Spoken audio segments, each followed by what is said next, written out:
যদি কখনো মনে অহংকার আসা শুরু করে, তাহলে কবরস্থানে ঘুরে এসো। ওখানে তোমার চেয়েও জ্ঞানী, সুন্দর ও ধনী মানুষ মাটির নিচে শুয়ে আছে। কার বাবা পেশায় কি সেটা বড় কথা নয়, তিনি যে একজন বাবা সেটাই বড় কথা। জীবনে পিছিয়ে পড়া বলে কিছুই নেই। মনে রাখবেন, লাইনের শেষ ব্যক্তিটাও একসময় কাউন্টারের কাছে পৌঁছে যায়। বিষ পেটে গেলে জীবন শেষ, আর কানে গেলে সম্পর্ক শেষ। আমরা কালো রঙকে অদ্ভুত হিসেবে দেখি। স্কুলের সেই কালো বোর্ডই প্রত্যেক ছাত্রছাত্রীর জীবন উজ্জ্বল করে দেয়।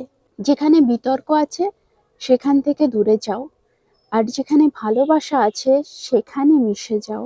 চারটি বিষয়ে কখনো লজ্জা পেও না: পুরনো পোশাক, সাধারণ জীবনযাপন, দরিদ্র বন্ধু এবং বৃদ্ধ বাবা মা।